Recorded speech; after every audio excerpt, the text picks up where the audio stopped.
वहीं यूडीएच मंत्री शांति धारीवाल ने आज जेडीए के कामकाज को लेकर एक समीक्षा बैठक ली। दरअसल इस बैठक में मंत्री धारीवाल ने जेडीए अधिकारियों को कई तरह के दिशा निर्देश भी दिए। चलिए इससे जुड़ी यह रिपोर्ट भी देखते हैं।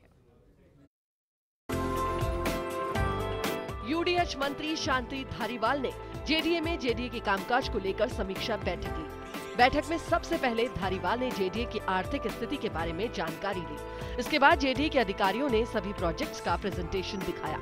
यूडीएच मंत्री ने मुख्य रूप से जेडीए की आर्थिक स्थिति और शहर में पार्किंग की अधिक सुविधाएं विकसित करने पर फोकस किया।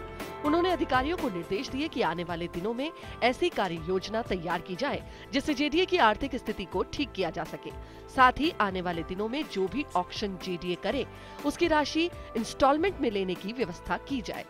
मार्केट में चल रही मंदी को दूर करने के लिए यूडीएच मंत्री ने आने वाले दिनों में जमीनों की डीएलसी रेट को कम करने के निर्देश भी दिए हैं। मंत्री ने कहा कि अतिक्रमणों को हटाने के लिए एक बड़ा अभियान चलाया जाना चाहिए। इस अभियान से भी जेडीए का रेवेन्यू बढ़ाया जा सकता है।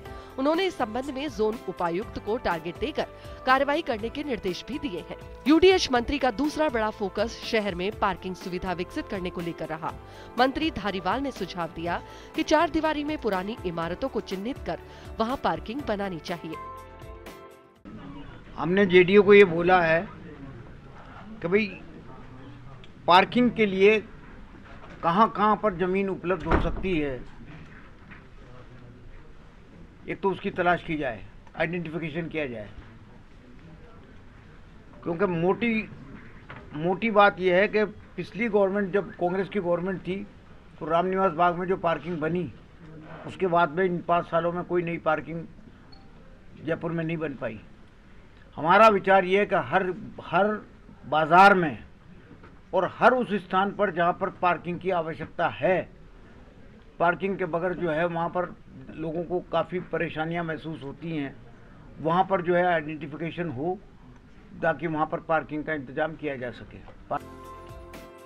मंत्री शांति धारीवाल ने यातायात को सुगम बनाने के लिए शहर में 2 नए अंडरपास बनाने की संभावनाएं तलाशने के निर्देश भी दिए। इन 2 जगहों में ओटीएस सर्किल और त्रिमूर्ति सर्किल शामिल है। धारीवाल ने पृथ्वीराज नगर के संबंध में जेडीसी को वहां अधिक से अधिक नियमन शिविर लगाने के निर्देश दिए हैं। धारीवाल ने कहा कि पीआरएन में आने वाली कानूनी समस्याओं को लेकर महाधिवक्ता से भी राय ली जाए। पीआरएन में भी पानी की समस्या को लेकर मंत्री ने जेडीसी को पीएचडी विभाग के साथ समन्वय बैठक करने के निर्देश दिए।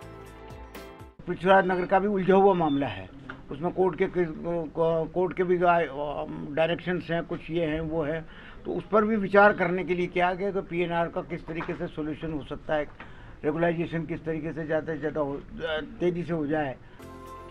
अब आपको ग्राफिक्स से दिखाते हैं कि बैठक की कुछ अहम बातें क्या है और धारीवाल के ऐलान क्या रहे।